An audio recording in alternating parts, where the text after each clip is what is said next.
Alika Amos Mawia akirepresent you. Amos Mawia.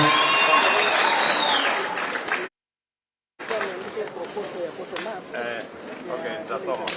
Namjibu.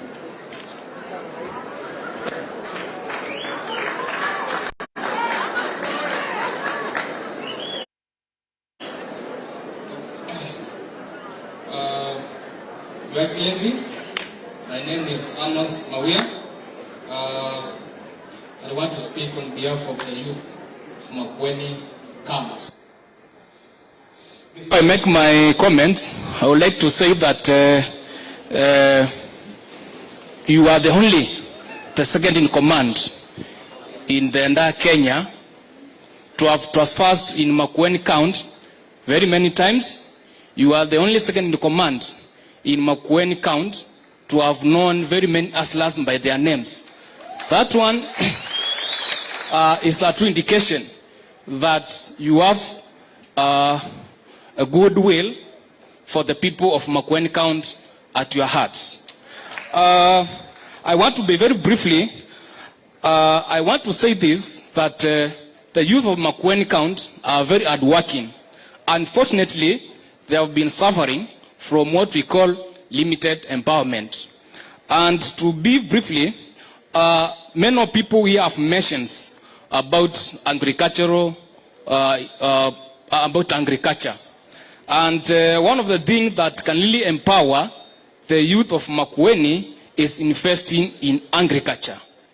By changing the way we do in agriculture and applying what we are, in other words, promoting agricultural technology. For example, right now, the government of Kenya has approved the commercialization of the GMO cotton. Unfortunately, very few farmers in Makueni County, even the youth, are not aware of the benefits of the GMO cotton. And I was checking the statistics. I realized that the cotton production globally is on decline due to the challenges. And this is one of the opportunities that the government of Kenya can utilize to empower the youth. The same applies to this avocado farming. Well, we have seen that it has the government goodwill. Unfortunately, the issue of the water that has been mentioned is one of the bottleneck to promoting what we call this avocado farming. Statistically and through economics, I can tell you that our wataalamu this is what we call avocado farming. They say that an acre of avocado farming can accommodate 196 trees, and it can give you 20,000 per year. If you do those simple calculations, you'll find that at the end of the in a year or in one season, you can accumulate like over 3 million. Unfortunately, water is an issue. Then the other challenge to this thing is to do with the access to credit. Then the other thing is marketing. So what we are requesting the government of Kenya Kwanza is to address this issue. And someone here has mentioned about mega dams. Well, yes, we are going to have mega dams. But what I'm requesting the Kenya Kwanza government is to ensure that this water that has been harvested through these dams can be piped to several homesteads, such that after 2 years tutakuja hapa tuseme serikali ya kwanza imeongeza the level of water of each homestead. For example, tuseme each homestead can have a daily capacity of 5,000 liters per water. And from experience, that water can really do much in terms of agriculture. Then second, the last to my list is about promotion of agri-economic zones. We have mentioned many things here. And just to be to the point, we Makueni County is centrally positioned along the highway and is in between the Mombasa and the Nairobi.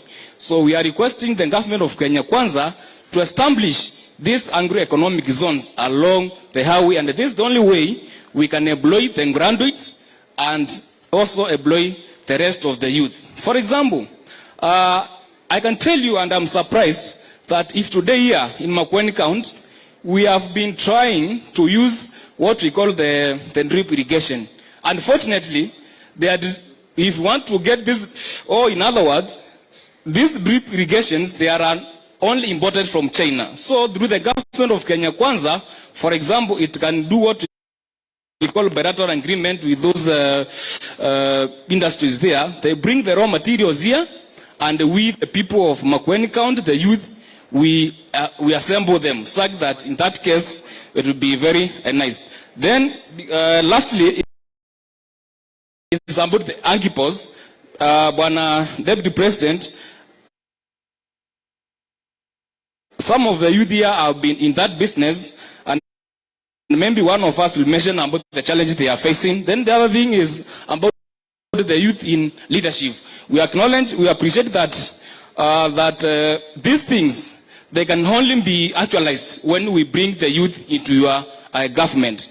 Then finally, Your Excellency, the last time we were at Amboseli, when we came back to our homes, we, the people of Kibwezi West, with our leader, that is James Kimandi Baluka, we started practicalizing this issue of bottom up. And to this moment, we have already given out several incubators for hatching the eggs. And very soon, the Kibwezi West will be able, in a month, or after 21 days, to hatch over 1,000 eggs. And this one is a good example of how the bottom-up economic model can help the people of Kenya. Na nikimalizia, Bwana Rais Mtarajiwa, wacha niseme hivi, sisi wakati tulikuwa tunakuja Kenya Kwanza na rafiki yetu James Kimani Baluka, alituita akatuambia, sasa nani hapa anataka kuwania kiti cha mbunge Kibwezi West? Tulikuwa watu wengi, tulikuwa na akina Ndani Mtinda, tulikuwa na Kikuto na SK na wengine. Tukasemekana mwenye akana uwezo wa kutufikisha pale ni James Kimani Baluka. Na sisi watu tukakumbali kwamba tutakuwa watu wa mkono. Sawa sawa? Tulikumbali sisi watu wa mkono. Sasa mimi nataka kuambia Bwana Dr. Alfred Mutua, kwa sababu umeingia hii serikali ya Kenya Kwanza, na huko kwetu Kibwezi West kuna mtu wako wa mkono anatusumbua. Sasa nataka uongee naye vizuri, hata yeye akuja Kenya Kwanza.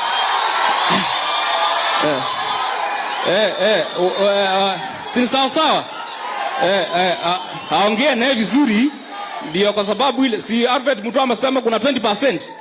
Apewe hiyo 20%, si ndio? Ndiye aje kuharibu kura za rais wetu Dr. William Samoei Ruto. Asante sana.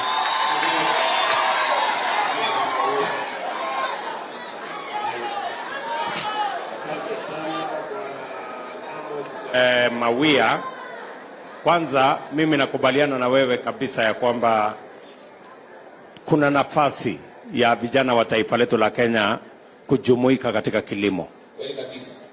Imesemekana katika utafiti katika taifa letu la Kenya that the average age of a farmer is 60 years. Correct. Meaning that we need to get more young people with fresh ideas, with energy, with good education to participate in farming. Na nimeshukuru sana vile umezungumzia hiyo jambo. Jambo la pili ni mambo ya agbo. Najua tuko na matatizo pale katika procurement ambayo ni opportunity vijana wako ndani yake.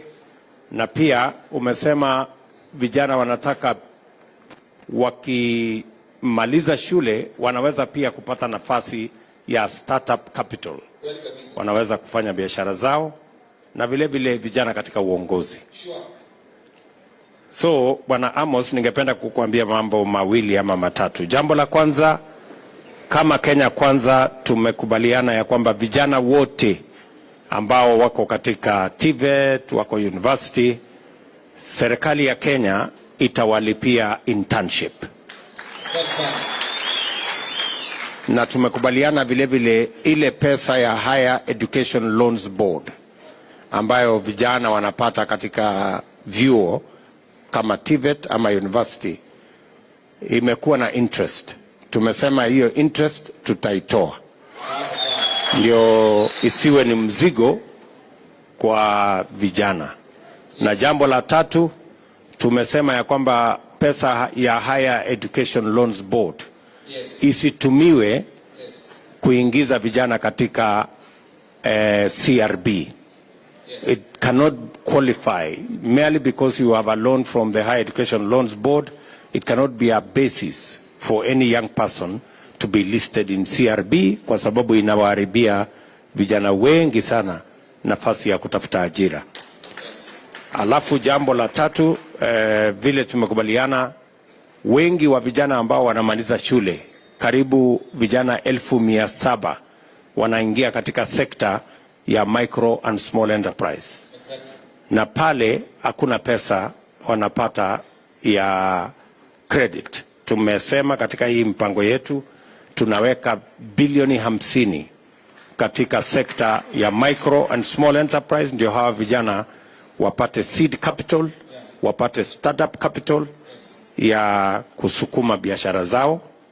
Alafu ya muhimu zaidi, kama serikali ya Kenya Kwanza tumesema it is not enough to engage in big push infrastructure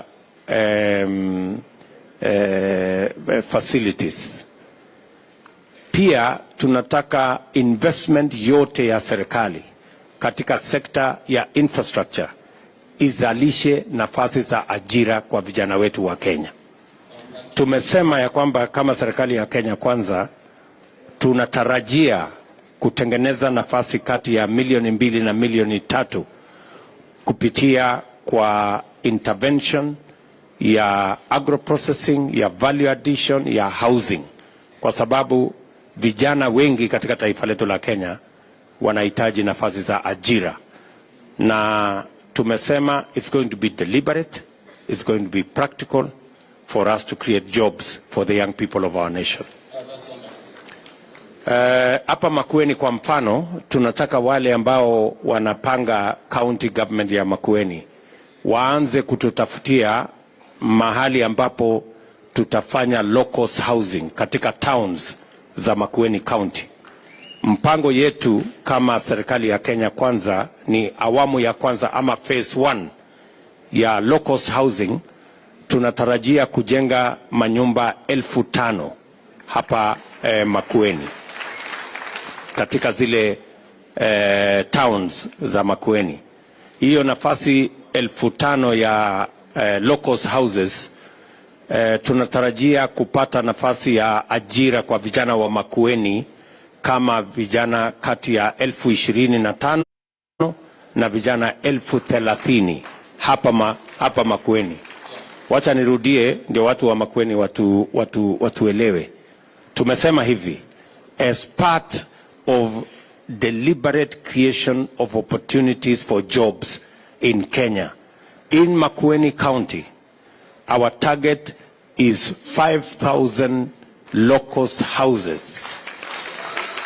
And our estimation is that we will need between 25 and 30,000 young people to participate in this low-cost housing initiative, mostly from TVETs and even those who have left Form 4 at different stages.